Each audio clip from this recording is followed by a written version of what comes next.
विकारी और अविकारी हो जाएगा। अब जैसे यहाँ अविकारी की बात करता है तो अविकारी को एक तरीके से हम लोग अव्यय शब्द भी कह देते हैं। क्या कहते हैं? अव्यय कहते हैं। और ये अविकारी में कौन होता है? क्रिया विशेषण होता था, संबंध बोधक होता था, संबंध बोधक और समुच्चय बोधक और विस्मयादि बोधक। विस्मयादि संबंध बोधक होता था और यहाँ समुच्चय बोधक, यहाँ विस्मयादि। तो अगर आपसे पूछे शब्द किसे कहेंगे तो आप क्या कहोगे? वर्णों के सार्थक समूह को क्या कह देते हैं? शब्द। ये क्लियर? फिर विकार के आधार पर शब्द के कितने भेद होंगे? दो। कौन कौन? विकारी और अविकारी। विकारी में कौन कौन होता था? संज्ञा, सर्वनाम, विशेषण और क्रिया। अविकारी में कौन होता है? क्रिया विशेषण, संबंध बोधक, समुच्चय बोधक और विस्मयादि बोधक। तो इसमें जब हम बात करते हैं, अब जैसे अगर पूछे विकारी किसे कहेंगे, तो अगर आपसे हमने पूछा विकारी शब्द, अगर पूछे विकारी कौन होगा, जिसके लिंग वचन कारक में कुछ परिवर्तन हो जाए वो विकारी शब्द होता था। जिसके लिंग वचन कारक में परिवर्तन ना हो तो वो क्या हो जाता है? अविकारी। तो यहाँ हम विकारी शब्द बोलेंगे जिसके लिंग वचन में परिवर्तन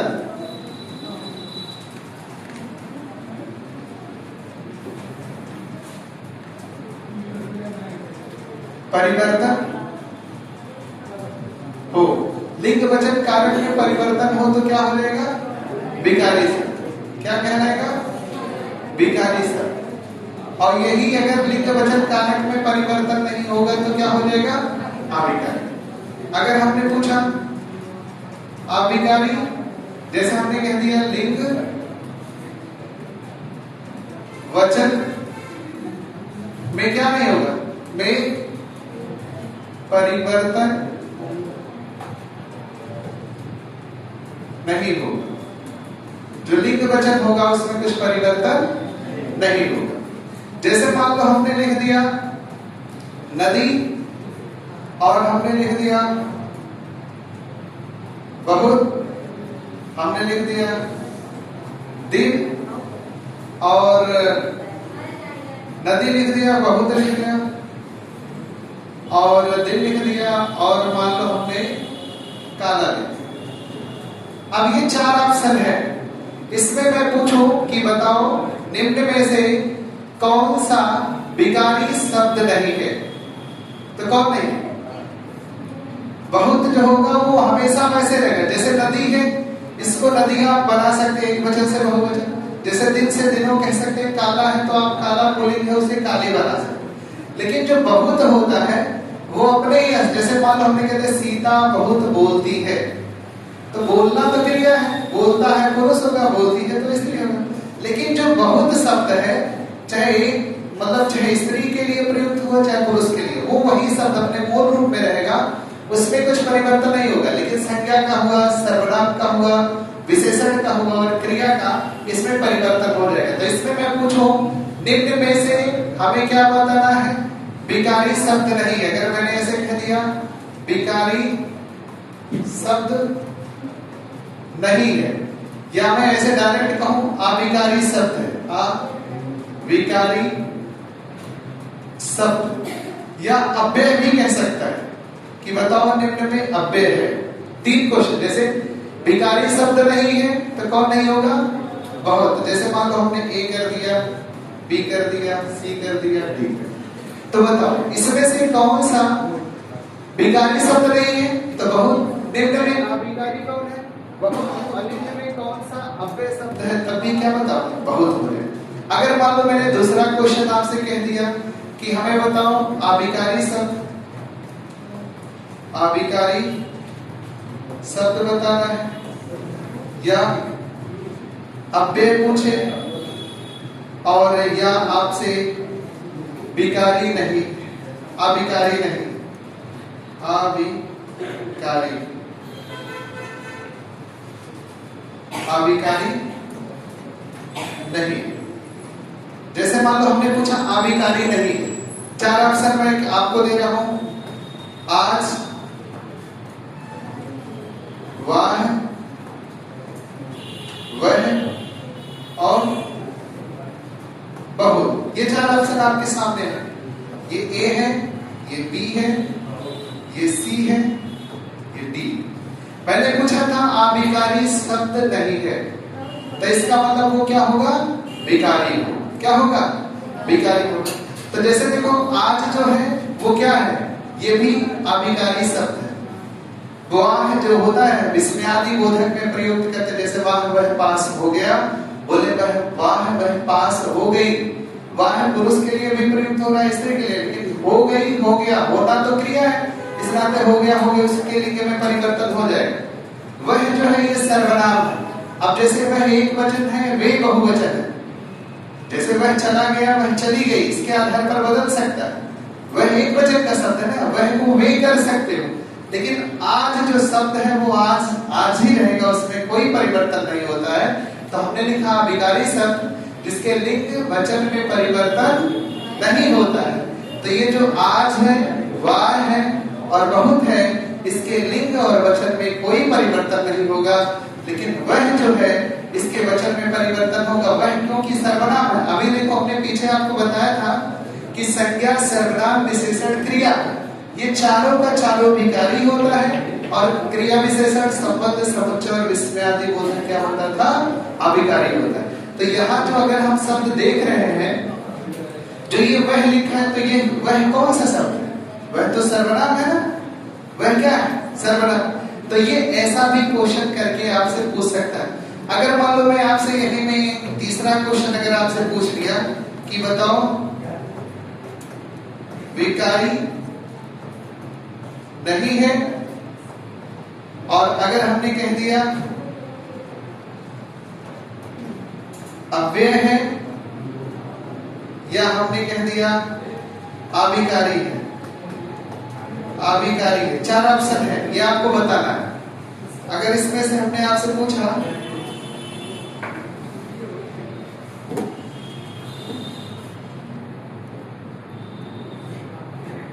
जैसे मान लो हमने इसमें से पूछा, आपको बताना है 4 में से। जैसे देखो अगर हमने लिख दिया संज्ञा, विशेषण और क्रिया, विशेषण और सर्वनाम, ये 4 ऑप्शन आपके सामने है, ए, बी, सी और डी। ये चारों में से मैंने पूछा विकारी नहीं है, तो आप किसको बताओगे विकारी नहीं? तो कौन है ये? क्रिया विशेषण। और निम्न में अव्यय है, क्रिया विशेषण, और निम्न में अविकारी शब्द है, तो क्रिया विशेषण हो जाएगा। तो ये अगर आपसे पूछे विकारी शब्द किसे कहेंगे? जिसके लिंग वचन में परिवर्तन होता है विकारी होता है, जिसके लिंग वचन में परिवर्तन नहीं होता वो अविकारी होता है। तो विकारी में 4 होता है, संज्ञा, सर्वनाम, विशेषण, क्रिया। अविकारी में क्रिया विशेषण, संबंध बोधक, समुच्चय बोधक और विस्मयादि बोधक हो जाता है। ये चीजें समझ में। फिर हमने आपको क्या बताया था? मान लो पहला चैप्टर अगर हमने बात की संज्ञा, तो बताओ संज्ञा किसे कहते हैं? संज्ञा का अर्थ क्या होता है? संज्ञा का अर्थ क्या होता है? नाम। संज्ञा का अर्थ क्या होता है? नाम।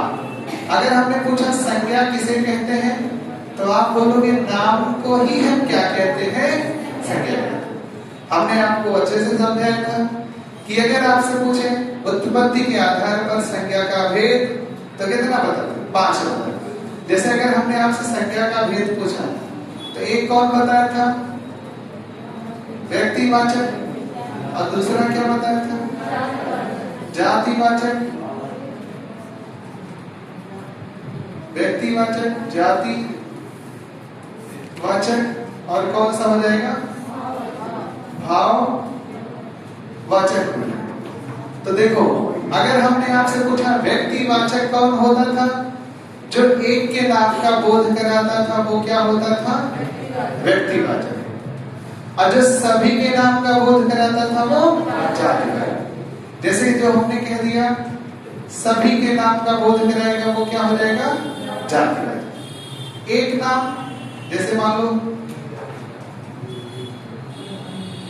एक नाम का बोध कराएगा और ये क्या करेगा?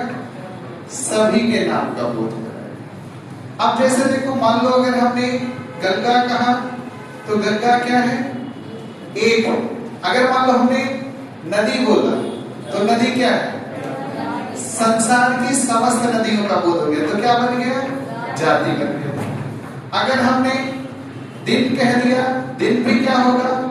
जातिवाचक हो गया। अगर हमने ग्रह कह दिया वो भी क्या होगा? जातिवाचक हो गया। अगर मान लो हमने आपसे पर्वत कह दिया तो ये भी क्या हो गया? जातिवाचक हो गया। क्या हो गया? जातिवाचक हो गया। अगर हमने आपसे कह दिया लड़का बताओ, वो भी कौन सा संज्ञा होगा? जातिवाचक हो जाए। कौन सा शब्द हो जाए? जातिवाचक। लेकिन अगर हमने जैसे नदी बोला था, हमने गंगा कह दिया तो क्या हो गया? व्यक्तिवाचक, सिर्फ एक के नाम का बोध। और नदी बोला था तो संसार की समस्त नदियों के नाम का बोध हो गया। ठीक। अगर इसी के जगह जैसे हमने दिन बोला है तो दिन जातिवाचक है, सारे दिन हो गए। लेकिन इसी के जगह पे अगर हम ऐसे कर दिया, सोमवार कह दिया या मंगलवार कह दिया या बृहस्पतिवार कह दिया, किसी भी दिन का नाम ले लिया तो कौन सा संज्ञा हो जाएगा? कौन सा संज्ञा हो जाएगा? व्यक्तिवाचक हो जाएगा। अब इसी के बाद अगर हमने आपसे जैसे यहाँ बोला था ग्रह, लेकिन हमने पृथ्वी कह दिया, तब कौन सा संज्ञा हो जाएगा? कौन सा संज्ञा? व्यक्तिवाचक। सूर्य कह दिया तो सूर्य कौन सा संज्ञा? व्यक्तिवाचक। अगर हमने हिमालय कह दिया तो कौन सा संज्ञा? व्यक्तिवाचक हो गया। और अगर हमने मोहन कह दिया तो कौन सा संज्ञा हो गया? व्यक्तिवाचक। अगर हमने सिर्फ लड़का बोला तो संसार के सभी लड़कों के नाम का बोध हो गया, तो वो कौन सा संज्ञा बन गया? जातिवाचक बन गया। लड़का बोल, लेकिन हमने मोहन बोल दिया तो क्या हो गया? व्यक्तिवाचक। अगर हमने गीता बोला तो व्यक्तिवाचक, लेकिन लड़की बोला तो जातिवाचक। अच्छा बताओ, अगर हमने समाचार पत्र पूछ लिया कौन सी संज्ञा होगी? जातिवाचक। कौन सी संज्ञा? जातिवाचक। लेकिन हमने कह दिया दैनिक जागरण, अमर उजाला, दैनिक, तो तब क्या बन गया? व्यक्तिवाचक हो गया। जैसे अगर हमने आपसे पूछ लिया महासागर क्या है?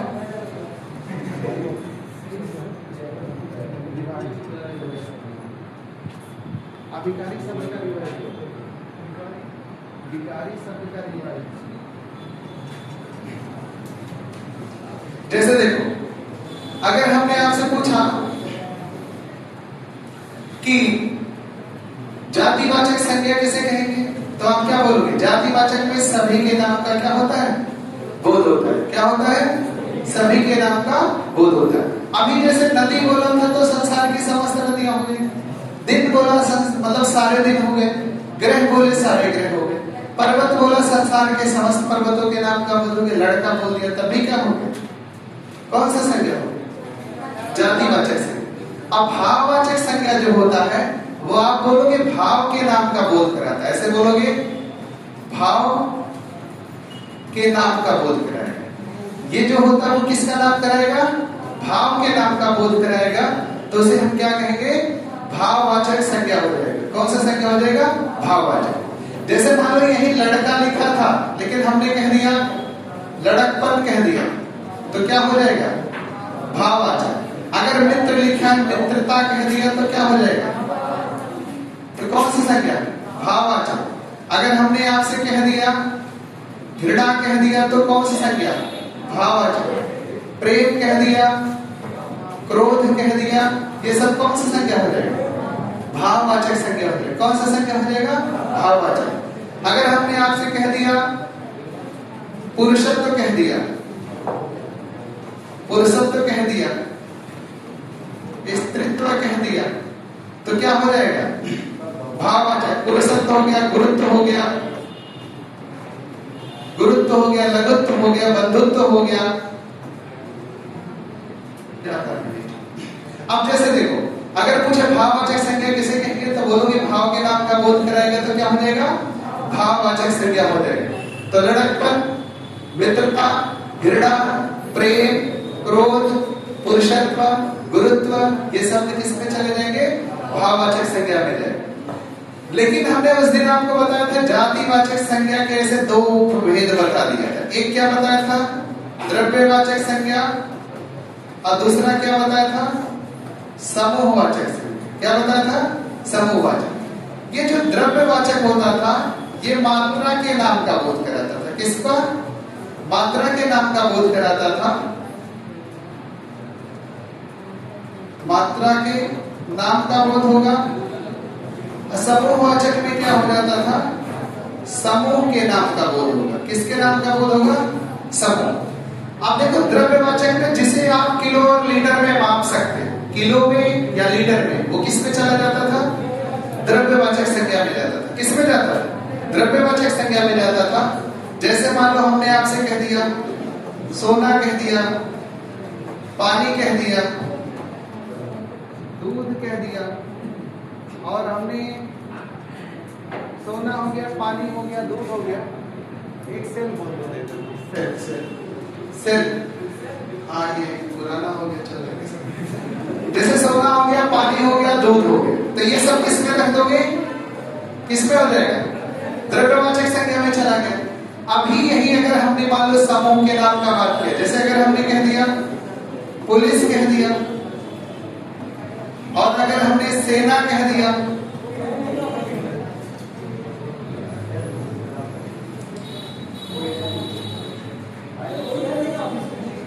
अभी जैसे देखो हमने पुलिस कह दिया, सेना कह दिया, मंडल कह दिया, घौद कह दिया, घौद, पुलिस हो गया, सेना हो गया, मंडल हो गया, घौद हो गया, ये सब किसमें चला जाएगा? समूहवाचक संज्ञा। किसमें चला जाएगा? समूहवाचक। तो बताओ व्यक्तिवाचक संज्ञा आप किसे बोलोगे? जो एक के नाम का। ठीक। जातिवाचक संज्ञा किसे बोलोगे? जो सभी के नाम का बोलोगे। किसके? जो सभी के नाम का बोध करेगा उसे क्या बोलेंगे? जातिवाचक संज्ञा बोलेंगे। और जो भाववाचक संज्ञा कहेगा वो किसे बोलेंगे? जो भाव के नाम का बोध कराएगा। और द्रव्यवाचक आप किसे बोलोगे? जो मात्रा के नाम का बोध कराएगा। और यदि आपसे पूछे कि बताओ समूहवाचक संज्ञा कौन होगा, उस समूह के नाम का बोध कराएगा। किसका बोध कराएगा? समूह के नाम का बोध कराएगा। तो जैसे अगर मैं आपसे पूछूं कि बताओ महासागर कौन सा संज्ञा है? जाति है, क्योंकि संसार के सभी महासागरों के नाम का बोध हो गया। ठीक। लेकिन अगर हमने आपसे कह दिया प्रशांत महासागर, तब कौन सा संज्ञा हो जाएगा? तब क्या हो जाएगा? व्यक्तिवाचक हो जाएगा। अगर हमने आपसे तारा बोला, तारा, तो तारा क्या होगा? जाति। सारे तारों का बोध हो जाएगा। लेकिन हमने कह दिया सूर्य, सूर्य भी तो एक तारा है, तो सूर्य कौन सी संज्ञा हो जाएगी? व्यक्तिवाचक। अगर हमने आपसे ग्रह पूछा तो बताइए ग्रह कौन सा संज्ञा होगा? जातिवाचक। लेकिन अगर हमने बुध, शुक्र, पृथ्वी कह दिया तो कौन सा संज्ञा हो जाएगा? व्यक्तिवाचक हो जाएगा। अगर हमने आपसे पूछा कि बताओ पर्वत में कौन सा संज्ञा है? पर्वत जातिवाचक। लेकिन हिमालय कह दिया, विंध्याचल कह दिया, अरावली कह दिया, तब व्यक्तिवाचक हो जाएगा। अगर हमने वेद पूछा, वेद कौन सा संज्ञा है? क्योंकि सारे वेद हो गए। लेकिन हमने ऋग्वेद, यजुर्वेद, सामवेद कह दिया, तब व्यक्तिवाचक हो गए। अगर हमने आपसे पूछा कि हमें बताओ दिन कौन सी संज्ञा होगा? जाति। लेकिन सोमवार मंगलवार बोल दिया तो व्यक्तिवाचक। माह पूछा कौन सा संज्ञा? माह जाति है। लेकिन हमने जनवरी, फरवरी, चैत्र, वैशाख कह दिया तो व्यक्तिवाचक संज्ञा हो जाएगा। व्यक्ति और जाति में अंतर समझ में आया कि व्यक्तिवाचक सिर्फ एक के नाम का बोध कराता है और जातिवाचक अपने समस्त जाति के नाम का बोध कराता है। जैसे अगर हमने शहर बोल दिया तो संसार के समस्त शहरों का नाम बोध हो गया। लेकिन अगर हमने आपसे कह दिया लखनऊ, आगरा, मेरठ, दिल्ली, गाजियाबाद, तो क्या हो जाएगा? व्यक्तिवाचक हो जाएगा। अगर सिर्फ हमने आपसे नदी बोला तो नदी कौन सी संज्ञा? जातिवाचक। लेकिन हमने गंगा कह दिया, सिंधु कह दिया, ब्रह्मपुत्र कह दिया, यमुना कह दिया तो कौन सा संज्ञा हो जाएगा? कौन सा संज्ञा होगा? व्यक्तिवाचक संज्ञा होगा। तो बताओ व्यक्तिवाचक किसे बोलोगे? जो इनके नाम का बोध करे। जातिवाचक किसे बोलोगे? जो सभी के नाम का बोध कराएगा। भाववाचक किसे कहोगे? जो भाव के नाम का बोध कराएगा। यही देखो हमने व्यक्तिवाचक में गंगा, सोमवार, पृथ्वी, सूर्य, हिमालय और मोहन, ये सब किसमें था? व्यक्तिवाचक। जातिवाचक में नदी, दिन, ग्रह, पर्वत और लड़का, ये किसमें चला गया? जातिवाचक। भाववाचक में लड़कपन, मित्रता, घृणा, प्रेम, क्रोध, पुरुषत्व, गुरुत्व, स्त्रीत्व, बंधुत्व। लेकिन अगर एक बात आप याद रखिएगा, जो भाववाचक संज्ञा होता है उसे सिर्फ हम महसूस कर सकते हैं, उसे हम छू नहीं सकते। भाववाचक संज्ञा क्या कर सकते हैं? महसूस कर सकते हैं, लेकिन उसे हम छू नहीं सकते। जैसे घृणा हो रहा है आप कर सकते हैं, लेकिन उसे छू नहीं सकते। घृणा महसूस कर सकते हो कि हाँ घृणा। जैसे प्रेम हो कर सकते, महसूस कर सकते, लेकिन आप उसको छू नहीं सकते। जैसे क्रोध आपको आ रहा था, क्रोध महसूस कर सकते हो, लेकिन आप उसे छू नहीं सकते हो। जैसे मित्र है, जाति है, लेकिन मित्रता क्या हो जाएगा? भाववाचक। लड़का है, जाति है, लेकिन लड़कपन होगा तो भाववाचक। जैसे पशु है, वो जातिवाचक संज्ञा में होगा, लेकिन पशुता हो जाएगा तो किसमें चला जाएगा? भाववाचक संज्ञा में चला जाएगा। ठीक। फिर हमने आपको एक बताया था कि जातिवाचक संज्ञा के दो उपभेद होते हैं। कितने उपभेद? दो। कौन कौन? द्रव्यवाचक और समूहवाचक। उस दिन हमने आपको बताया था कि द्रव्यवाचक संज्ञा कैसे हम पहचानेंगे? जैसे जो मात्रा के नाम का बोध कराएगा उसे हम क्या कहेंगे? द्रव्यवाचक। जैसे लिखा था सोना, पानी, दूध, ये किस में चला जाएगा? द्रव्यवाचक संज्ञा में चला जाएगा। और समूहवाचक संज्ञा किसे कहोगे? समूहवाचक संज्ञा किसे बोलेंगे? जो समूह के नाम का बोध कराता है। जैसे पुलिस, सेना, मंडल, घौद। घौद जो होता है केले के समूह को बोलते हैं। जैसे केला का जो समूह होता है उसे घौद कहते हैं। तो वो किसमें चला जाएगा? समूहवाचक। तो ये संज्ञा खत्म हो, फिर अब हम लोग किसकी बात करेंगे? सर्वनाम। तो संज्ञा समझ में आ गया आप लोगों को? अगर दिक्कत हो तो फिर बताओ, इसमें कहीं किसी का व्यक्तिगत कोई दिक्कत? तो संज्ञा समाप्त। अब हम बात करते हैं सर्वनाम। अब जैसे देखो, अगर आपसे पूछे सर्वनाम, तो बताओ सर्वनाम किसे कहते हैं? सर्वनाम किसे कहते हैं? नाम के स्थान पर प्रयोग होने वाला शब्द सर्वनाम कहते हैं। या ऐसे बोलते हैं कि संज्ञा के बदले प्रयुक्त होने वाला शब्द सर्वनाम। नाम के स्थान पर प्रयोग होने वाला शब्द सर्वनाम है, संज्ञा के स्थान पर प्रयोग होने वाला शब्द सर्वनाम है, या संज्ञा की पुनरावृत्ति से बचने के लिए जिन शब्दों का प्रयोग करते हैं वो सर्वनाम कहलाता है। जैसे मान लो हमने कह दिया गंगा नदी में आप 2 लाइन लिख दो, तो बोलोगे गंगा एक पवित्र नदी है, गंगा धार्मिक मतलब भारतीय व्यक्तियों के धार्मिक आस्था का प्रतीक है।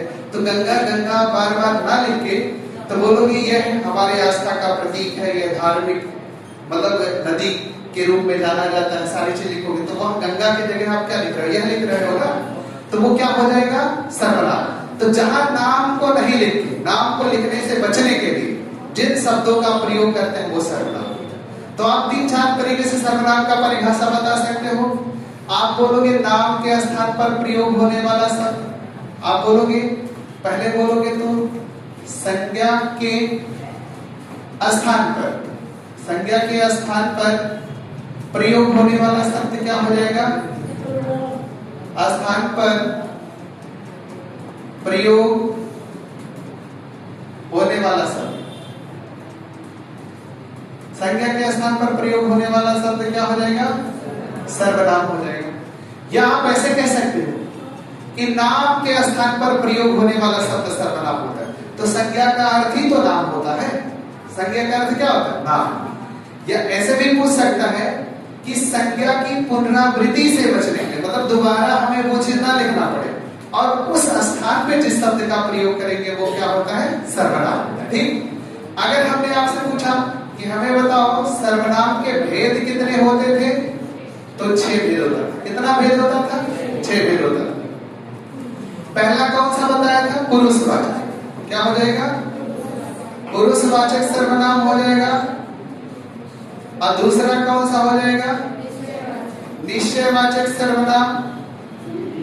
निश्चय वाचक सर्वनाम। तीसरा क्या हो जाएगा? अनिश्चय वाचक हो जाएगा। चौथा क्या होगा? प्रश्नवाचक सर्वनाम हो जाएगा। फिर पांचवा कौन सा हो जाएगा? संबंधवाचक हो जाएगा। कौन सा हो जाएगा? संबंधवाचक हो जाएगा। फिर कौन सा हो जाएगा? छठवां निजवाचक सर्वनाम हो जाता है। तो बताइए आप लोग सर्वनाम के कितने भेद हो जाएंगे? 6 भेद हो जाएंगे। कितने भेद हो जाएंगे? 6। अब अगर हमने आपसे पूछा कि बताओ पुरुषवाचक सर्वनाम हम किसे कहेंगे, तो आप बोलोगे जो किसी स्त्री अथवा पुरुष के लिए प्रयुक्त होता है वो पुरुषवाचक सर्वनाम कहलाता है। पुरुषवाचक सर्वनाम के कितने भेद होते हैं? 3 भेद होता है। कितना भेद होता है? 3। ये जो पुरुषवाचक सर्वनाम है इसके 3 भेद हो जाते हैं। एक होता है उत्तम पुरुष हो जाएगा, दूसरा क्या हो जाएगा? मध्यम पुरुष हो जाएगा, और तीसरा कौन सा? अन्य पुरुषवाचक हो जाएगा। ठीक। अच्छा, मैं एक चीज ये बताओ, उत्तम कौन होता है? वक्ता। वक्ता मतलब बोलने वाला। तो वक्ता के द्वारा अपने नाम के स्थान पर जिन शब्दों का प्रयोग किया जाएगा वो उत्तम पुरुष सर्वनाम कहलाएगा। अगर हमने पूछा उत्तम पुरुषवाचक सर्वनाम किसे बोलोगे, तो बोलोगे वक्ता। वक्ता मतलब बोलने वाला। तो बोलने वाला व्यक्ति अपने नाम के स्थान पर जिन शब्दों का प्रयोग करेगा वो उत्तम पुरुष सर्वनाम कहलाएगा। जैसे मैं उत्तम, मैं वक्ता हूं। अब मैं से संबंधित जितना शब्द बन सकता है, जैसे मैं, हमारा, हमारी, हमारे, हमने, हमसे, हमको, मुझ में, मुझसे, मुझ पर, ये सब किसमें जाएगा? किसमें जाएगा? उत्तम पुरुष। उत्तम मतलब मैं ये अपने लिए स्वयं शब्द प्रयोग है। तो मैं अपने लिए जिन शब्दों का प्रयोग करूंगा जो बोलने वाला व्यक्ति होता है वो उत्तम पुरुष में चला जाएगा। ठीक। अब मध्यम पुरुष कौन होता है? तो श्रोता के नाम के स्थान पर। श्रोता मतलब सुनने वाले व्यक्ति के नाम के स्थान। जैसे मैंने बोला तो मैं वक्ता हुआ, आप लोगों ने सुना तो आप लोग श्रोता हो गए। तो आप लोगों के लिए मैं जिन शब्द का प्रयोग करूंगा आप लोगों के नाम के स्थान पर वो मध्यम पुरुष कहलाएगा। जैसे तुम, तुम्हारा, तुम्हारे, तुमने, तुमको, तुमसे, तुम पर, तुझ में, ये सब किसमें चला जाएगा?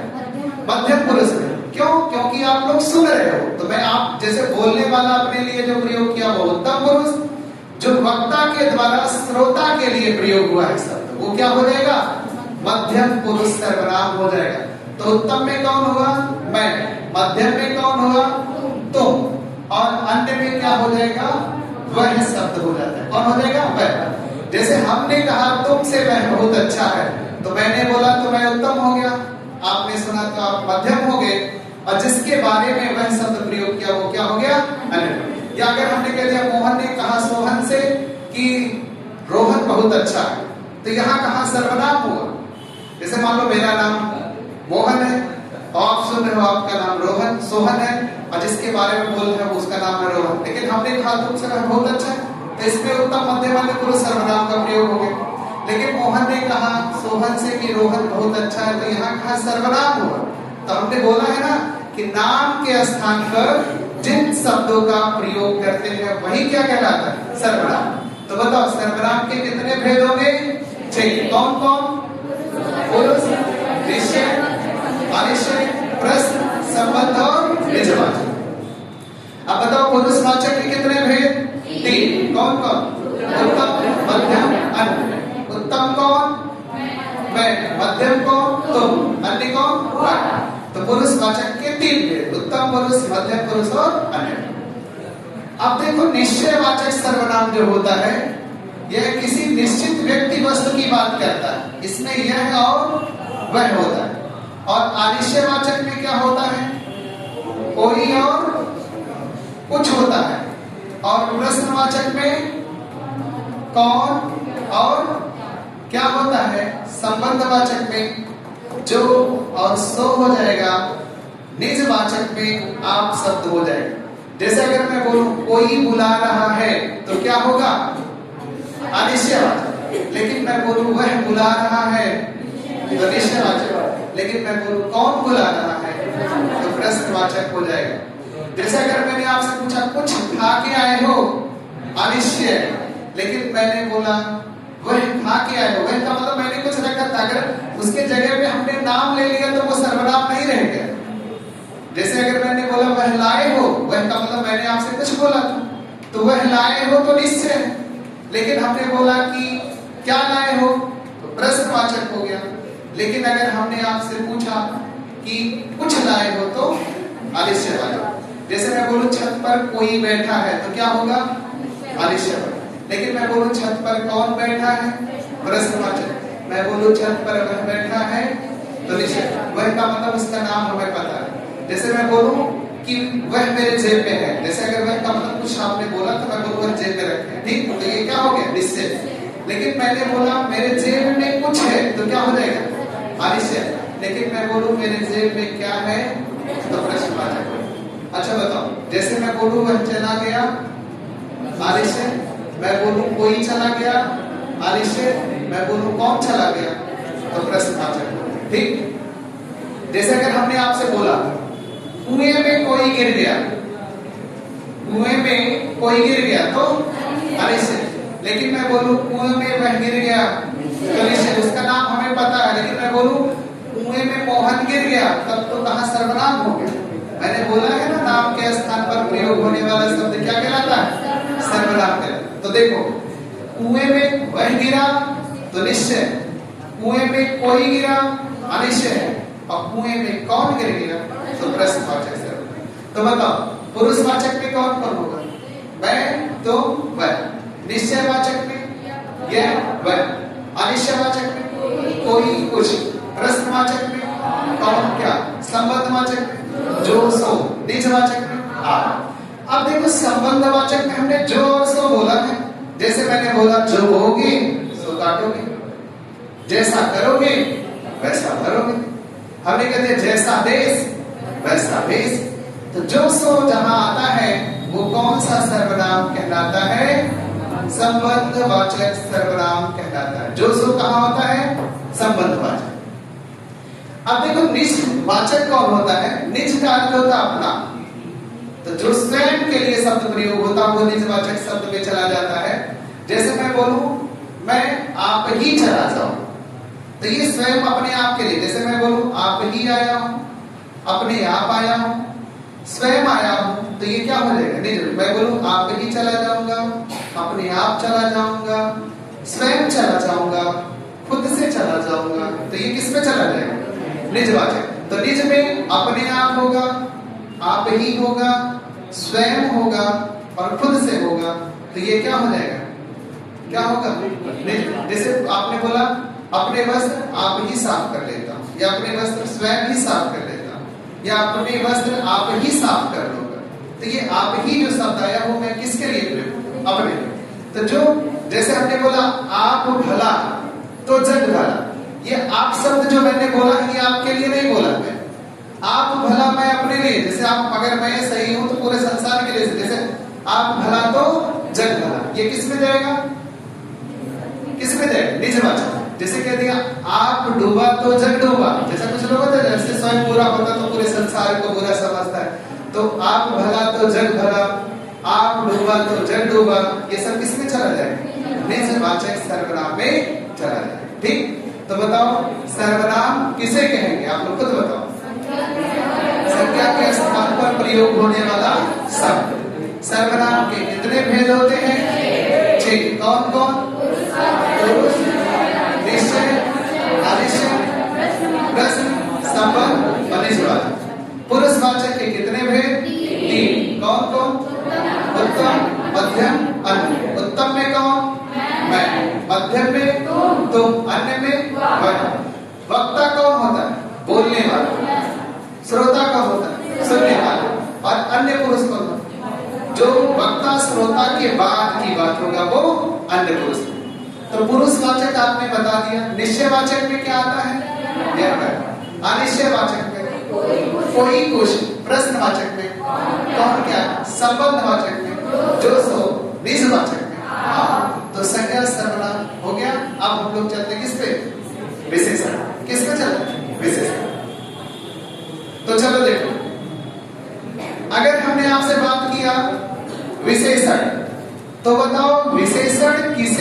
हैं, बताओ आप लोग विशेषण किसे कहते हैं? तो बोलोगे संज्ञा और सर्वनाम की विशेषता बताने वाले शब्द को क्या कहते हैं? विशेषण। तो अगर हमने पूछा विशेषण किसे कहेंगे, तो आप बोलोगे संज्ञा सर्वनाम की विशेषता बताने वाला शब्द। संज्ञा व सर्वनाम की विशेषता बताने वाला, संज्ञा सर्वनाम की विशेषता बताने वाला शब्द क्या कहलाएगा? विशेषण कहलाएगा। अच्छा, मैं आप लोग एक बात ये बताओ, इसमें विशेष होता है, एक विशेषण होता है। जैसे हमने कह दिया गाय काली है, या हमने बोला यह गाय काली है, उससे मतलब नहीं है, तो ये गाय क्या होगा? विशेष होगा। विशेष कौन होता है? जिसकी विशेषता बताई जाती है। विशेष कौन होता है? जिसकी विशेषता बताई जाती है। और विशेषण कौन होता है? जिससे बताया जाता है। तो काली क्या हो जाएगा? विशेषण हो जाएगा। तो विशेष से कौन होता है पहले हमें बताओ? जिसकी विशेषता बताई जाए। और विशेषण कौन होगा? जिससे बताया। ठीक, अब यही अगर आपने समझ लिया, तो इसमें जैसे अगर हमने आपसे कह दिया पहला पॉइंट, प्रयोग के आधार पर विशेषण का भेद। जो प्रयोग के आधार पर विशेषण का भेद पूछेगा, आधार पर कितने भेद होते हैं? दो। एक होता है कौन सा? उद्देश्य विशेषण होता है, और दूसरा क्या होता है? विधेय विशेषण। अगर हमने पहला कह दिया उद्देश्य विशेषण, उद्देश्य विशेषण, और दूसरा कह दिया विधेय विशेषण। अच्छा, हमें आप एक बात ये बताओ कि उद्देश्य विशेषण किसे कहेंगे और विधेय विशेषण किसे कहेंगे? हम उद्देश्य विशेषण क्या होता है? जब विशेषण पहले आया, जब विशेषण पहले आया हो तो क्या होता है? उद्देश्य विशेषण। और जब विशेषण बाद में आया हो तो विधेय विशेषण। जैसे हमने बोला कि अच्छा लड़का, तो अच्छा तो विशेषण है, तो ये पहले आया, और लड़का विशेष। तो जब विशेष के पहले विशेषण होता है तो क्या बोलते हैं? उद्देश्य विशेषण। अगर हमने कह दिया जब विशेष के बाद विशेषण होगा तो क्या बोलेंगे? विधेय विशेषण हो जाएगा। जैसे हमने बोला लड़का अच्छा है, लड़का अच्छा है, तो लड़का क्या है? विशेष से है, अच्छा क्या है? विशेषण है। तो जब विशेषण पहले होगा तो उद्देश्य विशेषण होगा, और जब विशेषण बाद में होगा तो विधेय विशेषण हो जाएगा। अगर हमने कह दिया बड़ा घर में कौन सा विशेषण है? बड़ा घर उद्देश्य है, लेकिन हमने बोला घर बड़ा है, विधेय। हमने कह दिया काली गाय है, काली पहले आया है, उद्देश्य है, लेकिन हमने बोला गाय काली है, विधेय विशेषण हो जाए। अगर हमने कह दिया मोटी किताब, उद्देश्य, लेकिन हमने बोला किताब मोटी है, तो विधेय। काली साड़ी, और साड़ी काली है। समझ में आया? जब विशेषण पहले होगा तो उद्देश्य विशेषण, और जब विशेषण बाद में होगा तो विधेय विशेषण हो जाएगा। तो इसमें जैसे अगर हमने आपसे बोला विशेषण कहाँ होगा? पहले, और फिर विशेष कहाँ होगा? बाद में होगा। और इसमें अगर हम बात करेंगे विशेष से क्या होगा? पहले होगा, और विशेषण कहाँ होगा? बाद में होगा। तो बात समझ में आए? अभी जैसे हमने यहाँ एग्जाम्पल लिखा था काली गाय, तो ये किसका एग्जाम्पल लिखा था? कर देखो, तो ये किसका था? उद्देश्य विशेषण का था, नहीं विधेय का। गाय काली लिखा ना, यहाँ गाय काली है, तो ये गाय पहले आ गया, तो ये किसका है? विधेय। लेकिन अगर हमने ऐसे लिखा होता काली गाय, तब क्या हो जाता? ये उद्देश्य। देखिए काली गाय अगर हम बात करें, ये किसका एग्जाम्पल है? उद्देश्य का। अगर हमने बोला कि गाय काली है, तो ये किसका हो जाएगा? विधेय विशेषण का हो जाएगा। तो ये बात समझ में आई? तो आप हमें बताओ कि विशेषण किसे कहेंगे? जो संज्ञा सर्वनाम की विशेषता बताए। ठीक, तो विशेष कौन होता है? जिसकी विशेषता बताई। विशेषण कौन होता है? जिससे। फिर हमने आपको बताया प्रयोग के आधार पर विशेषण का भेद तो कितना है? 2। कौन कौन? उद्देश्य विशेषण और विधेय विशेषण। तो बताओ उद्देश्य विशेषण कौन? जब विशेषण पहले आए। और विधेय विशेषण कौन? जब विशेषण बाद। जैसे मान लो मेरे हाथ में तार, हमने बोला तार काला है तो तार काला है तो विधेय, लेकिन हमने बोला काला तार है तो उद्देश्य काला पहले आएगा। तो विशेषण पहले तो उद्देश्य और विशेषण बाद में तो विधेय। अब देखो दूसरा बात करते हैं तुलना की दृष्टि से। अगर आपसे पूछे तुलना की दृष्टि से विशेषण के कितने भेद, तुलना की दृष्टि से बात करेंगे तो तुलना की दृष्टि से कितना हो जाएगा? 3 हो जाएगा। कौन कौन हो जाएगा? तुलना के आधार पर, तुलना के आधार पर, तुलना के आधार पर कितना हो जाएगा? 3। कौन कौन था? मूलावस्था। कौन था? मूलावस्था, उत्तरावस्था और उत्तमावस्था। उत्तमावस्था। अब एक बात बताओ, मूलावस्था किसे कहेंगे? जब एक आदमी की चाहे आप अच्छाई बताओ या बुराई बताओ तो वो मूलावस्था हो जाएगा, ठीक। लेकिन जब हम एक की तुलना दूसरे से करेंगे तो उत्तरावस्था हो जाएगा, और जब हम एक की तुलना अनेक से कर देंगे तो उत्तमावस्था। जैसे अगर हमने बोला कि राकेश अच्छा बालक है, राकेश अच्छा बालक है तो मूलावस्था है। कौन सा अवस्था है? मूलावस्था। लेकिन अगर हमने बोला राकेश मोहन से अच्छा है तो क्या हो जाएगा? उत्तरावस्था हो जाएगा। अगर हमने बोला राकेश सबसे अच्छा बालक है तो उत्तमा अवस्था हो जाएगा। तो जब आप एक व्यक्ति की चाहे अच्छाई बताओ या बुराई बताओ तो क्या होगा? मूलावस्था। जब एक की तुलना हम दूसरे से कर देंगे उत्तरावस्था, और जब एक की तुलना अनेक से कर देंगे तो उत्तमा अवस्था हो जाएगा, ठीक। अब जैसे अगर हमने बोला कि मोहन बुरा बालक तो मूलावस्था, हमने कह दिया मोहन सोहन से बुरा है तो उत्तरावस्था है।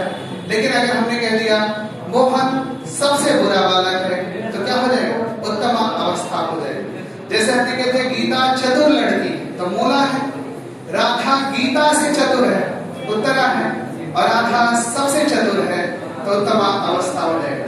बात समझ में आई? तो बताओ अगर हमने आपसे पूछा तुलनात्मक दृष्टि से विशेषण का कितना भेद? 3। कौन कौन? मूलावस्था, उत्तरावस्था और उत्तमावस्था। मूलावस्था में क्या होता है?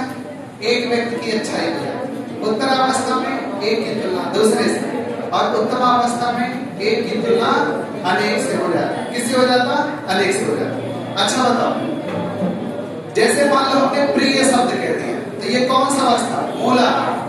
अगर हमने प्रियतर कह दिया तो उत्तरा।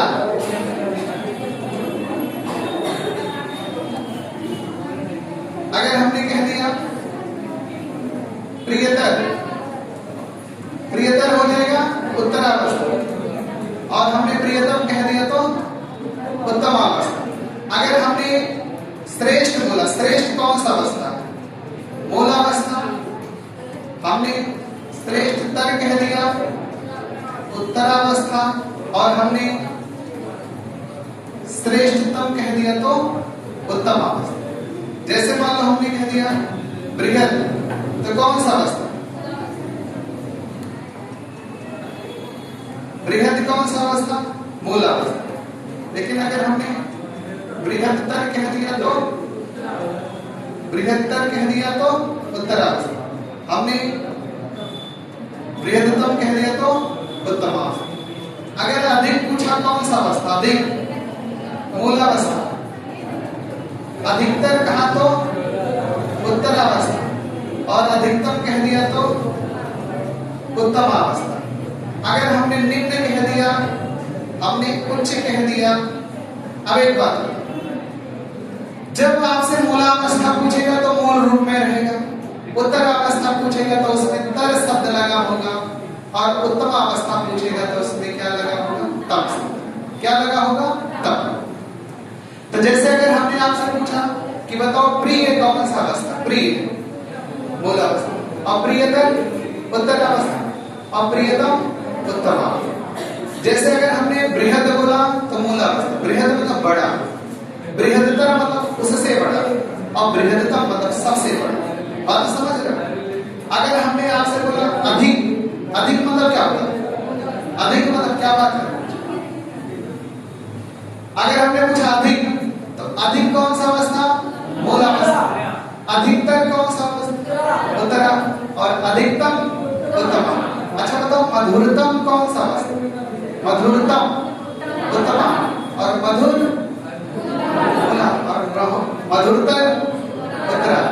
श्रेष्ठतम उत्तम, और श्रेष्ठतर उत्तरा, और श्रेष्ठ मूला। अच्छा बताओ उच्चतम कौन सा? उच्च कौन सा अवस्था? मूला। और उच्चतर कौन? उत्तरा। बस आप ये समझिएगा, तर लगा होगा तो उत्तर अवस्था, तम लगा होगा तो उत्तम अवस्था, असाधारण रूप से दिया होगा तो मूल अवस्था। ये बात समझ में? अब जैसे अब अगर साधारण तरीके से आपसे विशेषण का भेद पूछता, बात रंग लो पीछे।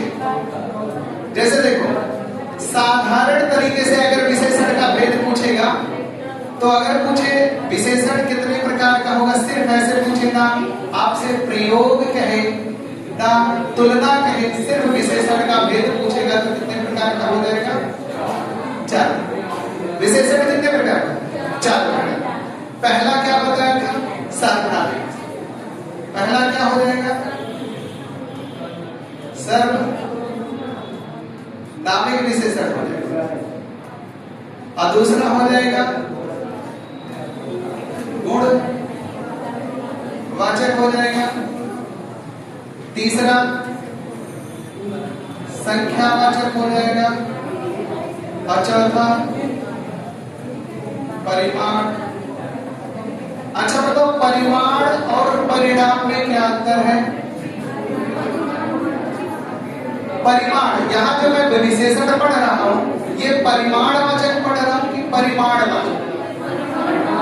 ये परिमाण होता कि परिणाम होता? परिमाण होता। क्या होता? परिमाण।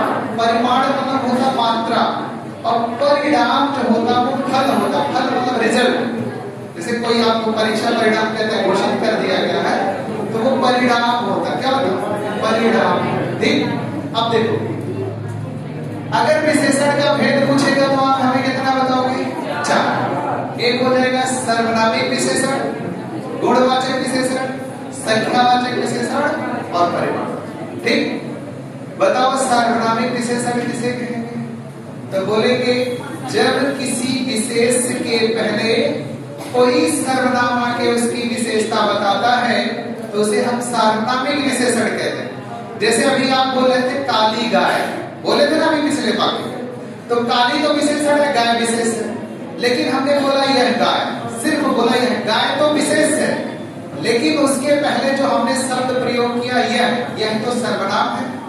तो जब किसी विशेष के पहले कोई सर्वनाम आके उसकी विशेषता बताता है तो उसे हम सार्वनामिक विशेषण कहते हैं। तो बताओ सार्वनामिक विशेषण किसे कहेंगे? जब किसी विशेष के पहले कोई सर्वनाम आके उसकी विशेषता बताएगा तो क्या बोलेंगे? सार्वनामिक विशेषण। और सार्वनामिक विशेषण के कितने भेद हो जाते हैं? 2 भेद हो जाते हैं। अगर हमने एक पूछ लिया, एक हो गया मौलिक सार्वनामिक और दूसरा हो जाएगा यौगिक सार्वनामिक हो जाएगा। तो बताओ अगर हमने पूछा सर, अभी कितना हो? 4:30 हो रहा था, 5 हो गया।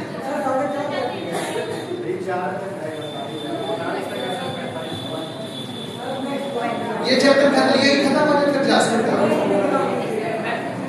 नहीं। चलो देखो, अगर हमने बात किया सार्वनामिक विशेषण में कितने भेद? 2। कौन कौन? मौलिक और यौगिक। मौलिक सार्वनामिक कौन होता है? जो मूल सर्वनाम, अभी 11 शब्द अभी जस्ट पढ़ाया है, मैं, तुम, वह, कौन, क्या, जो, सो, आप, ये सब बातें हैं तो किसमें जाते हैं? सर्वनामिक में जाते हैं ना। तो जैसे मौलिक सर्वनामिक हुआ, हमने बोला यह लड़का, लेकिन अगर हमने यहाँ ऐसे बोल दिया ऐसा लड़का, तो यह लड़का पे तो ये मौलिक सर्वनामिक का एग्जाम्पल है, और ऐसा लड़का किसका हो जाएगा? यौगिक का। अभी अगर हमने ऐसे काला लड़का बोला होता, या छोटा लड़का या बड़ा लड़का बोले होते, अच्छा लड़का, अच्छा लड़का। अभी ये देखो, ये गुणवाचक विशेषण होता है, क्योंकि लड़के की गुण बात बता है। लेकिन यहाँ देखो लड़का विशेष है, इसके पहले यह सर्वनाम आया, तो ये सर्वनामिक विशेषण हो। और हमने सर्वनामिक विशेषण में दो भेद बताया। कितने भेद? दो। कौन कौन? मौलिक और यौगिक। मौलिक में बताया जो मूल शब्द होते हैं, मौलिक में क्या बताया? जो मूल शब्द होते हैं, और यौगिक में बताया मूल शब्द में प्रत्यय होता है। तो यह से ऐसा बन गया। हमने बोला वह लड़का, तो यहाँ बोलेंगे वैसा लड़का। हमने बोला जो लड़का, बोला जैसा लड़का। हमने बोला जो देश, हमने बोला जैसा देश। हमने बोला यह लड़की, हमने बोला ऐसी लड़की। तो यह जो होता है वो मौलिक में होता है, और ऐसा जो होता है वो यौगिक।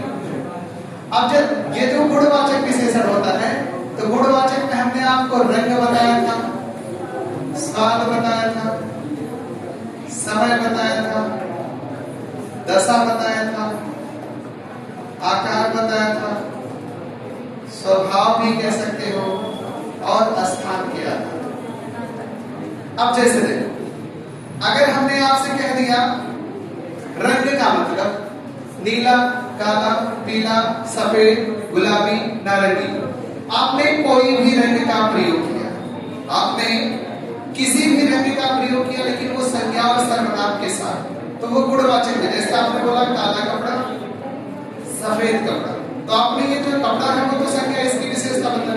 लेकिन अगर आपने कह दिया काला घोड़ा, सफेद घोड़ा, काली गाय, भूरी गाय, नीली गाय, अगर इस टाइप से बोले तो आप रंग चाहे किसी संज्ञा का बताओ या सर्वनाम, उसके साथ रंग जुड़ा है तो वो किस में जाएगा? किस में जाएगा? गुणवाचक। जैसे यहाँ आप ये गुणवाचक में चला गया। स्वाद में जैसे आपने मीठा बताया, तीखा बताया, खारा बताया, तो ये किस में चला जाएगा? जैसे गुणवाचक विशेषण जाएगा, लेकिन किस आधार पर आप गुण बता रहे हो? स्वाद के। जैसे आपने बोला मीठा दूध, खारा पानी, खट्टा आम, ये किस में जाएगा? किस विशेषण? गुणवाचक विशेषण में जाएगा। लेकिन आप वहां गुणवाचक विशेषण होगा, स्वादवाचक विशेषण, मतलब स्वाद के आधार पर आपने गुण बताया है। ये बात समझ में? जैसे अगर हमने समय कह दिया, जैसे कह दिया नया कपड़ा, पुराना कपड़ा, आप समय बता रहे हो ना, लेकिन आप ये नहीं कहोगे समयवाचक, आप बोलोगे गुणवाचक विशेषण है, लेकिन किस आधार पर? समय के आधार पर। जैसे नई किताब, पुरानी किताब, तो ये किस में रखोगे? जैसे ताजी रोटी या बासी रोटी आपने बोला, तो ये आपने समय बताया रोटी का, तो किस में चला जाएगा?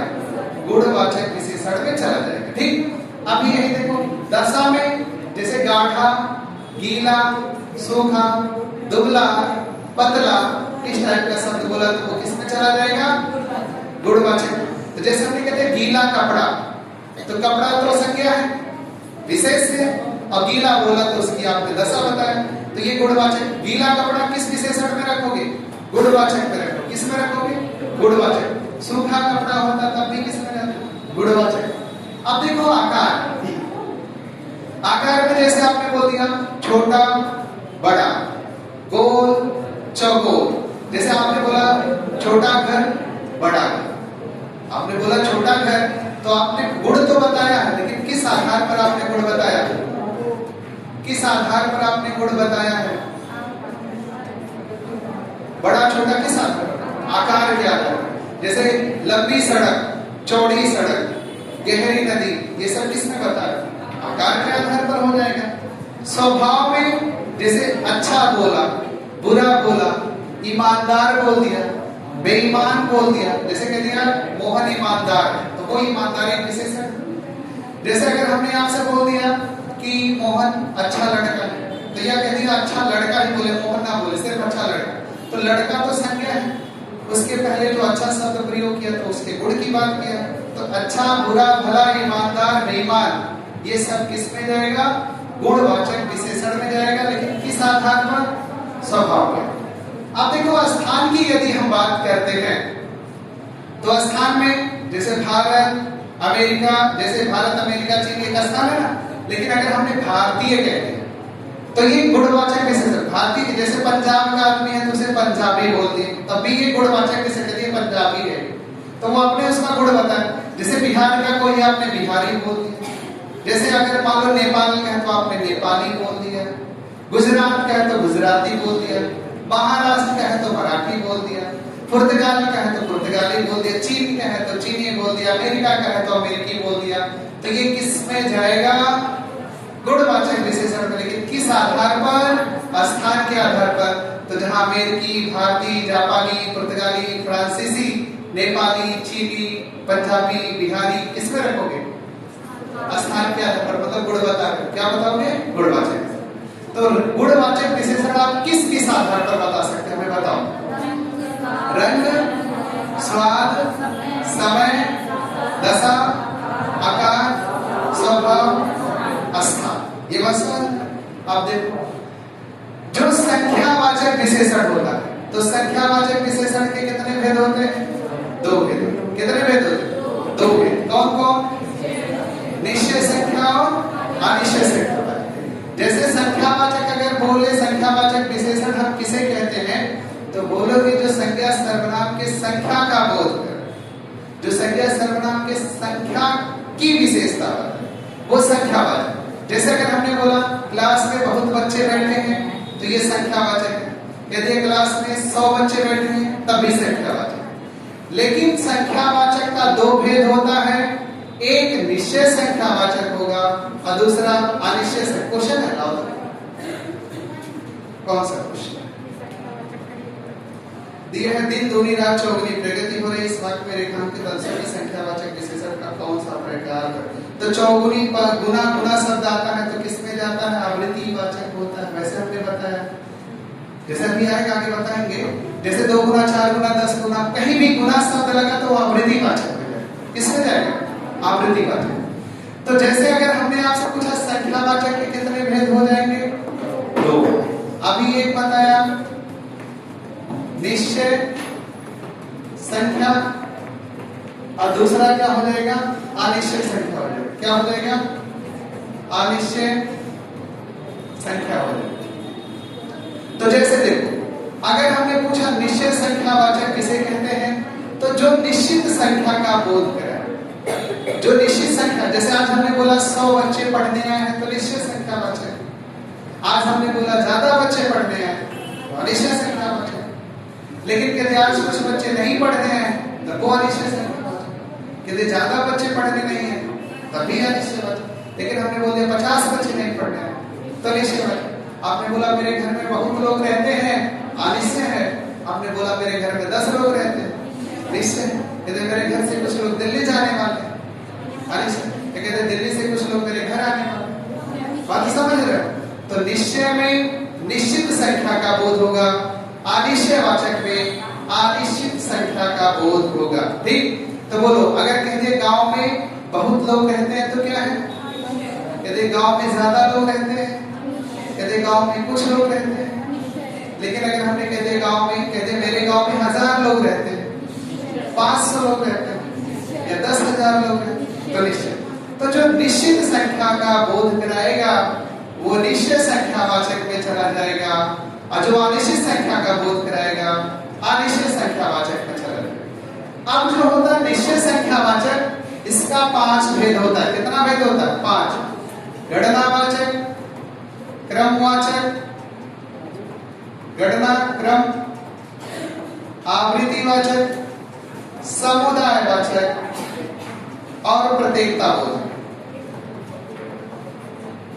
तो देखो, जो गणनावाचक होता है वो साधारण गिनती का बोध कराता है। गणनावाचक क्या करेगा? साधारण गिनती का बोध कराएगा।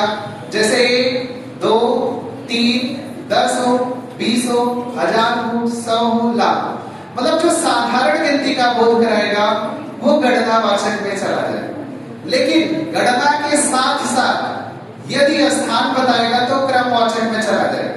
पहला, दूसरा, 10वां, 20वां, 1000वां, इस टाइप का होगा तो किसमें चला जाएगा?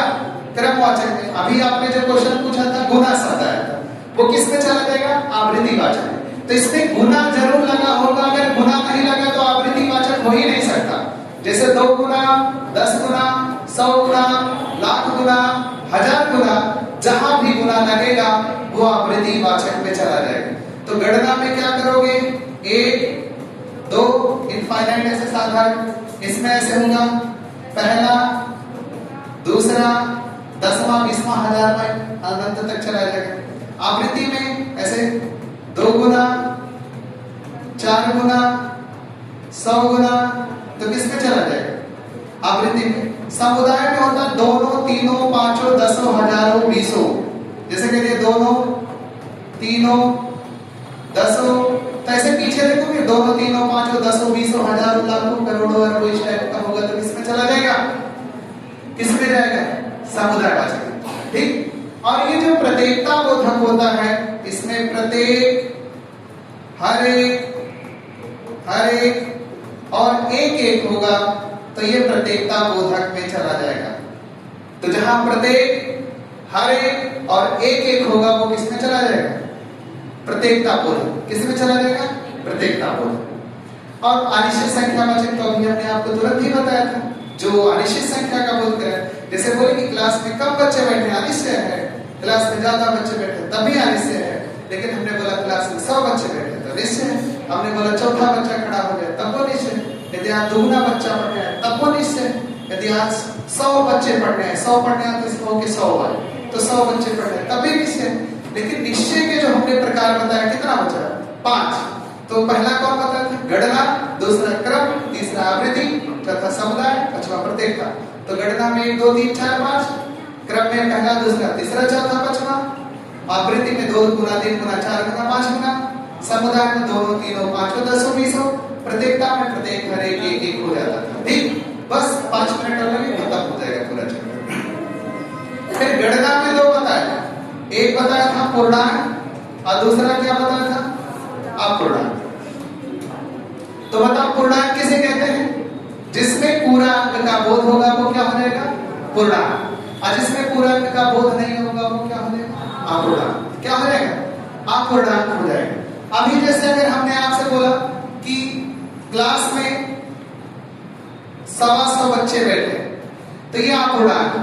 लेकिन अगर हमने कह दिया क्लास में 125 बच्चे बैठे हैं तो पूर्णांक। अब जैसे देखो, अगर आपने बोला कि मेरे गांव में 1,500 लोग रहते हैं तो ये हिंदी में 1500 नहीं लिखा जाता कि 1,500 लोग। वहां आपको लिखना पड़ेगा, वहां आपको लिखना पड़ेगा डाप एक ही मात्र डट ऐसे लिखो 1,500 लोग।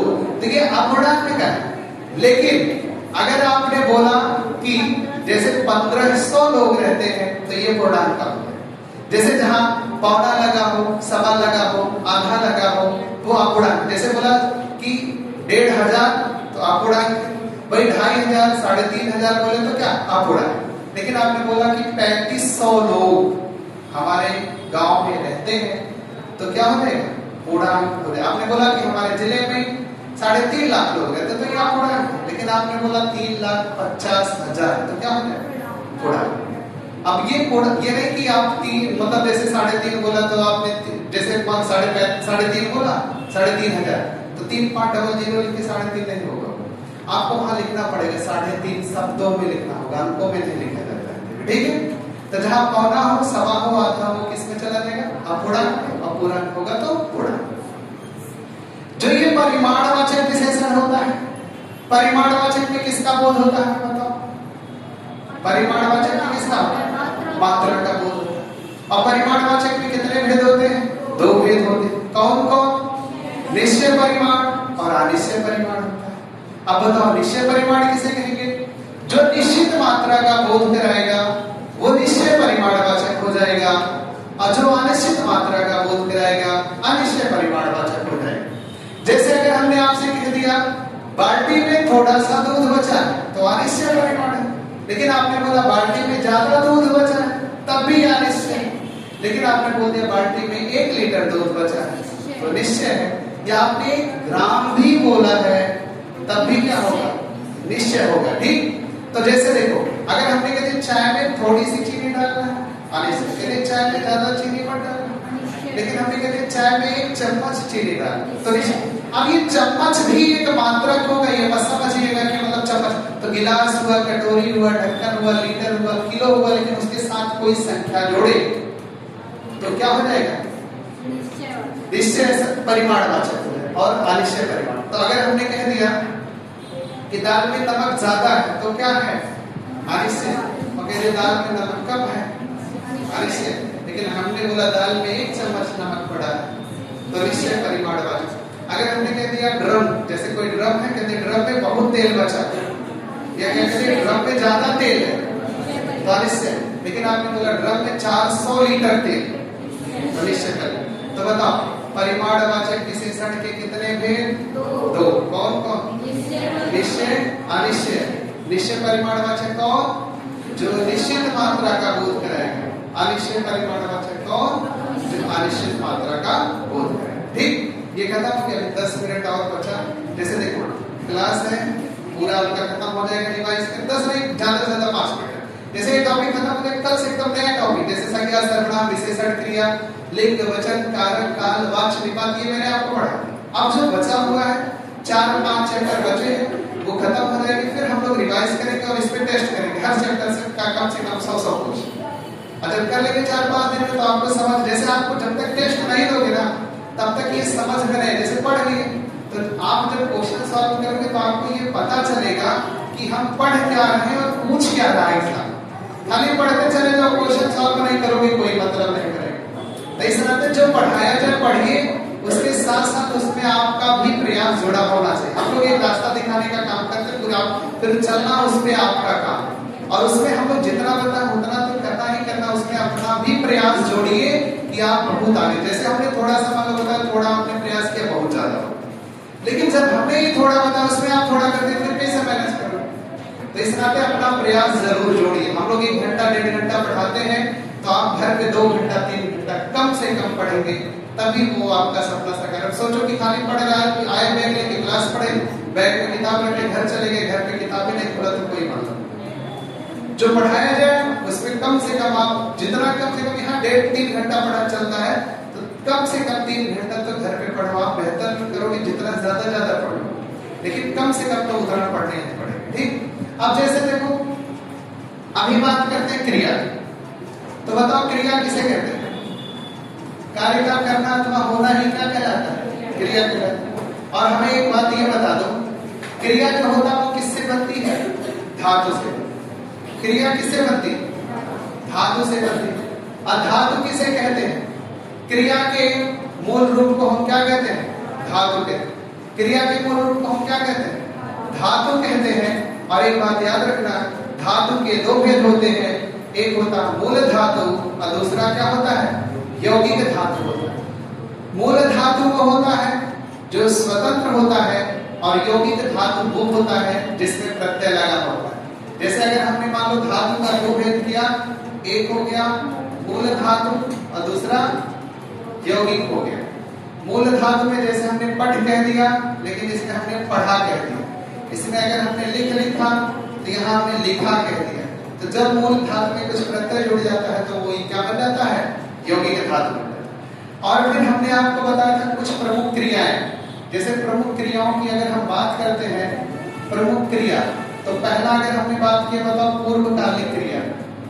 पूर्वकालिक क्रिया किसे कहते हैं? जहां मुख्य क्रिया से पहले कोई क्रिया हो, लेकिन उसमें कौन सा प्रत्यय लगा हो?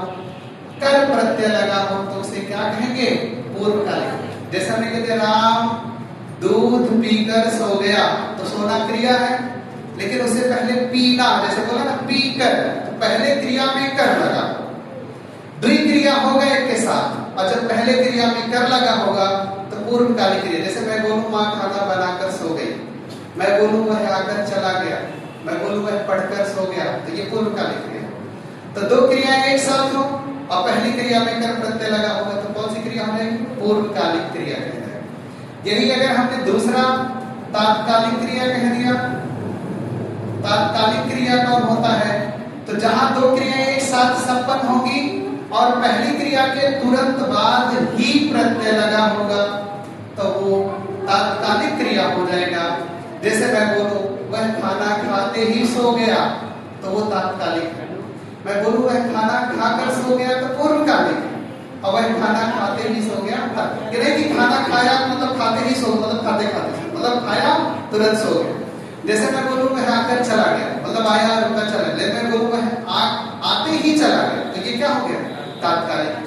मैं बोलूं वह सोकर जग गया, सोया आराम से, वह सोते ही जग गया, मतलब जो सोया तुरंत जग गया। ठीक, तो पूर्वकालिक क्रिया में क्या होगा? कर, और तात्कालिक क्रिया में क्या होगा? ही। तीसरा अगर कह दिया समापिका क्रिया, तो समापिका में चुका है या चुकी है होगा। चुका है या क्या होगा? चुकी है। जैसे मैं बोलूं कि राधा खाना खा चुकी है, अगर दिया मोहन किताब पढ़ चुका है, तो जहां चुका है और चुकी है लगा होगा, वो कौन सी क्रिया हो जाएगा? कौन सी क्रिया? समापिका। और चौथा अगर हमने बोला असमापिका, असमापिका कौन सा होगा? जहां रहा है लगा होगा या रही है होगा। रहा है या रही है। जैसे मैं बोलूं कि मोहन खाना खा रहा है, राधा गाना गा रही है, तो ये कौन सी क्रिया हो जाए? असमापिका। तो बताओ पूर्वकालिक क्रिया कैसे पहचानोगे? कर, जैसे कहते मोहन आकर चला गया। तात्कालिक क्रिया ही, जैसे मैं बोलूं मोहन आते ही चला गया। समापिका क्रिया में चुका है या चुकी, जैसे मैं बोलूं मोहन खाना खा चुका है, तो क्या हो जाएगा? समापिका। और मैं बोलूं कि मोहन खाना खा रहा है, तो असमापिका क्रिया। बस समझ में? तो पूर्वकालिक में कर, तात्कालिक में भी, समापिका में चुका है, असमापिका में रहा है। फिर इसके बाद एक हमने बताया था अनुकरणात्मक क्रिया। तो हमने बताया था ऐसी क्रिया जो ध्वनि से बनती है उसे हम अनुकरणात्मक क्रिया कहते हैं। जैसे घोड़ा हिन हिन करता है, हमने कह दिया हिनहिनाना। बकरी में करती है तो मिमियाना। चूहा चू चू करता है तो चुचुआना। जैसे मान लो आपने मेज पर से मान लो ये बोर्ड ये है, आपने खट खट किया, हमने बोला खटखटाना। जैसे पीठ में थप थप किया तो ये आवाज है, लेकिन थपथपाना कौन सी क्रिया हो जाएगा? अनुकरणात्मक क्रिया हो जाएगा। तो ऐसी क्रिया जो ध्वनि का अनुकरण करके बनती है वो कौन सी क्रिया कहलाती है? अनुकरणात्मक। जैसे हम कहते हैं दरवाजा जाके खटखटाना, तो खट खट तो आवाज है, लेकिन आवाज से खटखटाना क्रिया बनी है, तो कौन सी क्रिया हो जाएगी? अनुकरणात्मक क्रिया हो जाएगी। तो ऐसी क्रिया जो ध्वनि से बनती है उसे क्या बोलेंगे? अनुकरणात्मक क्रिया हो जाएगी। एक हो जाता है नाम धातु क्रिया। नाम धातु क्रिया किसे कहेंगे? जो क्रिया संज्ञा अथवा विशेषण से बनी हो। संज्ञा अथवा किससे बनी हो? विशेषण से बनी हो, उसे हम नाम धातु क्रिया कह देंगे। जो संज्ञा अथवा विशेषण से बनी उसे क्या बोलेंगे? नाम धातु क्रिया कह देंगे। जैसे मान लो पागल है विशेषण, लेकिन पगलाना। जैसे गर्म, पानी गर्म विशेषण है, लेकिन गर्माना, तो कहते हैं हमें पानी गर्माना है, तो कौन सी क्रिया हो जाएगी? नाम धातु क्रिया। कौन सी क्रिया? नाम धातु। तो पगलाना, बतियाना, हथियाना, लठियाना, मुखियाना, झुकियाना, कौन सी क्रिया हो जाएगी? कौन सी क्रिया? नाम धातु। संज्ञा में जैसे भाववाचक संज्ञा है, तो बतियाना, बतियाना एक क्रिया। तो जैसे देखो ये हो गया नाम धातु क्रिया। एक हमने कह दिया साधारण क्रिया। साधारण क्रिया वो होता है जिस मूल धातु में सिर्फ ना प्रत्यय जुड़ा हो, वो कौन सी क्रिया हो जाएगा? साधारण क्रिया। जैसे खाना, पीना, लेना, देना, हंसना। तो जिस धातु में सिर्फ ना प्रत्यय जुड़ा होता है उसे हम साधारण क्रिया कहते हैं। वही हो गया 6, 7, 8, 9, 10। बस ये बता दिया जा सकता। चालू खत्म। देखो साधारण क्रिया हो गया, इसके बाद हो गया प्रेरणात्मक क्रिया। प्रेरणात्मक क्रिया हम उसे कहते हैं जहां कर्ता स्वयं काम ना करके दूसरे को प्रेरित करता है काम करने के लिए, दूसरे को प्रेरित करके काम करवाता, वो प्रेरणात्मक क्रिया होता है। इसमें दो भेद होता है, एक प्रथम प्रेरणात्मक, एक द्वितीय प्रेरणात्मक। प्रथम प्रेरणात्मक में आना लगा होता है, द्वितीय प्रेरणात्मक में वाना लगा। जैसे अगर हमने बोला हमें पानी पीना, जैसे पी धातु है, ना जोड़ा है, तो ये कौन सी क्रिया है? साधारण क्रिया। कौन सी है? साधारण। अगर हमने कह दिया पिलाना है, तो यहाँ कौन सा जुड़ा है? आना जुड़ा, तो यहाँ कौन सा होगा? प्रथम क्रीड़ा। हमने कह दिया पिलवाना है, मान लो हमने कह दिया पिलवाना है, तो यहाँ वाना लगा है, तो कौन सा हो जाएगा? द्वितीय क्रीड़ा। तो जिस मूल धातु में सिर्फ ना जुड़ा है तो साधारण क्रिया है, आना जुड़ा है तो प्रथम क्रीडार्थक है, और वाना जुड़ा है तो द्वितीय क्रीडार्थक हो जाएगा। अब देखो एक सजातीय क्रिया। सजातीय क्रिया वो होता है ऐसी क्रिया जो क्रिया और कर्म दोनों एक ही धातु से बने। जहां क्रिया और कर्म दोनों एक ही धातु से बने हो, क्रिया और कर्म दोनों एक ही धातु से बने हो, उसे हम कौन सी क्रिया कह देंगे? सजातीय क्रिया। जब क्रिया और कर्म दोनों एक धातु से बना होगा तो क्या कहेंगे? सजातीय। जैसे अगर हमने आपसे कह दिया मोहन ने अच्छा पाठ पढ़ाया, तो पाठ है, कर्म है, एक पढ़ाया क्रिया है। जैसे कहते हमारे देश के सैनिकों ने अच्छी लड़ाई लड़ी, एक लड़ाई और लड़ी, तो लड़ाई एक कर्म है, एक लड़ाई क्या है? क्रिया है। तो आप बोलोगे कि जब क्रिया और कर्म दोनों एक ही धातु से बनते हैं तो उसे हम सजातीय क्रिया कहते हैं। कौन सी क्रिया कहते हैं? सजातीय क्रिया कहते हैं। कौन सी क्रिया हो गई? सजातीय क्रिया हो जाएगा। अभी इसी में एक हो जाएगा समस्त क्रिया। एक सेकंड,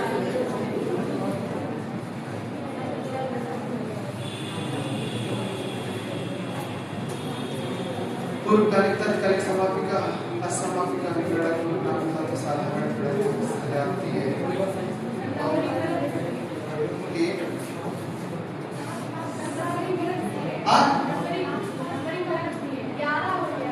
अच्छा वही तभी हम कह रहे हैं कोई नंबर गलत हो, 10 ही है। अच्छा 5 2 बार हो गए, यहीं से नंबर गलत, तभी हम कह रहे हैं 10 ही है, इसके 11 बना रहे हैं, कहां से कहां बनेगा? तो यहाँ देखो नंबर गलत हो गया। तो इसके बाद 4 के बाद 5 6 7 8 9 10, जो 10वां समस्त क्रिया बोलते हैं। जब दो क्रिया एक साथ प्रयुक्त हो, जैसे पढ़ लिख, चल फिर, खा पी, हंस बोल, कह सुन, तो जब दो क्रिया एक साथ प्रयुक्त होती है और बीच में योजक चिन्ह लगा होता है तो उसे हम कौन सी क्रिया कह देंगे? तो उसे कौन सी क्रिया कहेंगे? समस्त क्रिया है। कौन सी क्रिया हो जाएगी?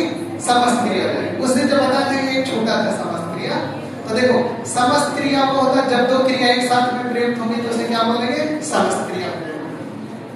तो अब ये अगर समझ लिए तो इसके बाद एक बनता है कर्म के आधार पर क्रिया का भेद कितना होता है? 2। एक हो जाएगा अकर्मक क्रिया और दूसरा कौन हो जाएगा? सकर्मक क्रिया। अकर्मक क्रिया में क्या होता है? कर्म नहीं होता है। सकर्मक क्रिया में क्या होता है? कर्म होता है। जैसे अगर हमने कह दिया हंसना, रोना, सोना, दौड़ना, मुस्कुराना, ये सब कौन सी क्रिया है? कौन सी क्रिया है? अकर्मक क्रिया। लेकिन अगर हमने कह दिया खाना, पीना, लेना, देना, देखना, पढ़ना, लिखना, ये सब कौन सी क्रिया होगी? कौन सी क्रिया होगी बताओ? सकर्मक। तो कर्म के आधार पर क्रिया के कितने भेद? 2, अकर्मक और सकर्मक। ऐसी क्रिया जो कर्म की अपेक्षा नहीं रखेगी अकर्मक क्रिया, और ऐसी क्रिया जो कर्म की अपेक्षा रखेगी वो सकर्मक क्रिया होगी। ठीक है। अब अगर हमने आपसे बोला अकर्मक सकर्मक, अब 2 मिनट और लगेंगे, खत्म हो जाएगा 2 मिनट। जैसे देखो इसके बाद अगर हम बात करते हैं अकर्मक सकर्मक हो गया। अब फिर अगर बात करते हैं तो जो कर्म के आधार पर क्रिया का जो 2 भेद हुआ है, एक हुआ अकर्मक और दूसरा क्या हुआ?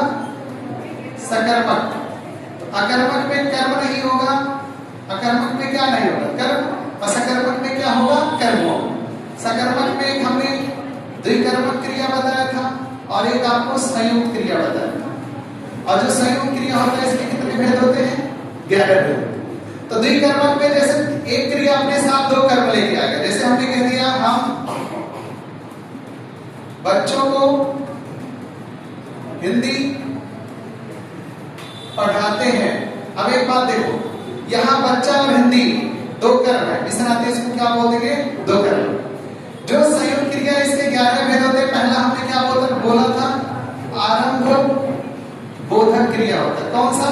आरंभ बोधक। इसमें जैसे हमने कह दिया बारिश होने लगी, मोहन पढ़ने लगा, गीता गीत गाने लगी, तो ये क्या हो जाएगा? आरंभ बोधक। दूसरा अगर हमने कह दिया समाप्ति बोधक, तो समाप्ति बोधक में काम समाप्त, जैसे कह दिया राधा खाना खा चुकी है, बारिश हो चुका है, मोहन बाजार जा चुका है, तो ये क्या हो जाएगा? समाप्ति बोधक। तीसरा जो होता है इच्छा बोधक। अगर मैं कह दूं राधा खाना चाहती है, तो इच्छा बोधक हो जाएगा। और चौथा अगर हमने कह दिया शक्ति बोधक, तो हमने कह दिया राधा खाना खा सकती है, तो इसमें क्या हो जाएगा? शक्ति बोधक। जैसे कह दिया मोहन मंदिर जा सकता है, यदि मैं दिल्ली जा सकता हूं, तो क्या हो जाएगा? शक्ति बोधक हो जाएगा। पांचवा जो होता है आवश्यकता बोधक। आवश्यकता बोधक में जैसे कह दिया मोहन को मंदिर जाना पड़ता है, कह दिया मोहन माँ को खाना बनाना पड़ता है, या आपने कह दिया हमें भी स्कूल जाना पड़ता है, तो ये क्या हो जाएगा? आवश्यकता बोधक। तो मोहन स्कूल जाने लगा, आरंभ बोधक। मोहन स्कूल जा चुका, समाप्ति बोधक। मोहन स्कूल जाना चाहता है, इच्छा बोधक। मोहन स्कूल जा सकता है, तो शक्ति बोधक। अब मोहन को स्कूल जाना पड़ता है, आवश्यकता बोधक हो जाएगा। ठीक, 5, 6, 7, 8, 9, 10 और 11। अब जैसे देखो अवकाश बोधक, अवकाश बोधक, अभ्यास बोधक, अनुमति बोधक, आवश्यकता, अवकाश, आरंभ बोधक, समाप्ति बोधक, इच्छा, शक्ति, आवश्यकता, अवकाश, अभ्यास, अनुमति, नित्य निश्चय, नित्य बोधक और निश्चय बोधक। और एक हो जाएगा पुनरुक्त संयुक्त क्रिया हो जाएगी। कौन सी क्रिया हो जाएगी? पुनरुक्त संयुक्त क्रिया हो जाएगी। बस यही दो बचा, खत्म। अब जैसे देखो, जैसे अगर हमने बोला ये नित्य हो, निश्चय हो गया, अब पुनरुक्त संयुक्त क्रिया हो। जैसे देखो यहाँ आवश्यकता तक तो बता दिया, अवकाश में जैसे आज मैं बोलूं आज बड़े मुश्किल से आ पाया, तो ये आवश्यकता बोधक। अभ्यास बोधक में जैसे जहां कोई कार्य किया, जैसे मैं कहूं राधा गाया करती है, मोहन पढ़ा करता है, तो अभ्यास बोधक हो। अनुमति बोधक में जैसे जहां किसी कार्य के करने के, जैसे कोई जाना उसको रोक रहे, मैं बोलूं उसे जाने दो, कोई बोला आप रोक रहे, मैं बोलूं उसे बोलने दो, तो जाने दो, पढ़ने दो, खाने दो, ये क्या हो जाएगा? अनुमति बोधक। नित्य बोधक में यूनिवर्सल ट्रुथ, जो सार्वभौमिक सत्यता होता है, जैसे कहते सूर्य पूरब में निकलता तो रोज निकलता है, कहते सूर्य पश्चिम में डूबता है, पृथ्वी सूर्य का चक्कर लगाती है, या ऐसे आपने बोला हम रोज मंदिर जाते हैं, मैं रोज पूजा करता हूँ, तो ये सब किसमें चला जाएगा? नित्य बोधक। निश्चय बोधक में वो होता है जहाँ किसी कार्य के करने के दृढ़ निश्चय का हो, जैसे मैं बोलूँ कि मैं परीक्षा पास करूंगा, परीक्षा में बैठना ही छोड़ दूंगा, तो ये क्या है? निश्चय बोधक हो गया। या आपने बोला कि आज अखाड़े में उसे पछाड़ूंगा या अखाड़े में उतरना ही छोड़ दूंगा, तो ये भी क्या हो गया? निश्चय बोधक। और ये जो पुनरुक्त संयुक्त क्रिया होती है, दो क्रिया एक साथ में प्रयुक्त होती है, और उसमें योजक जो पुनरुक्त समस्त क्रिया वहां पड़े हैं, वही सेम यहाँ भी होता है। उसको वहां पूछेगा तो प्रमुख क्रिया के अंतर्गत पूछेगा, और इसको पूछेगा तो संयुक्त क्रिया के अंदर पूछेगा। संयुक्त क्रिया के 11 भेद होंगे, और पूछ लेगा निम्न में से कौन संयुक्त क्रिया का भेद रहे, 3 को ये रहेगा, कोई दूसरा दिया रहेगा, या संयुक्त क्रिया का भेद है तो 1 को ये रहेगा, 3 कोई दूसरा दिया रहेगा। ठीक है। अब फिर इसके बाद जो पुनरुक्त संयुक्त क्रिया होगा, दो क्रिया एक साथ में प्रयुक्त होगा और योजक चिन्ह लगा होगा, तो क्या बोलेंगे? पुनरुक्त संयुक्त क्रिया। जैसे भाव, जैसे मैं बोलूं मोहन पढ़ लिख लेता है, तो पढ़ और लिख दो एक साथ प्रयुक्त हुआ, बीच में योजक चिन्ह है, तो क्या हो जाएगा? पुनरुक्त संयुक्त क्रिया। तो विकारी में हमने 4 बताया, संज्ञा, सर्वनाम, विशेषण क्रिया, ये 4 बता दें, फिर कल से अगला चैप्टर। ठीक है, आप लोग जा सकते हैं।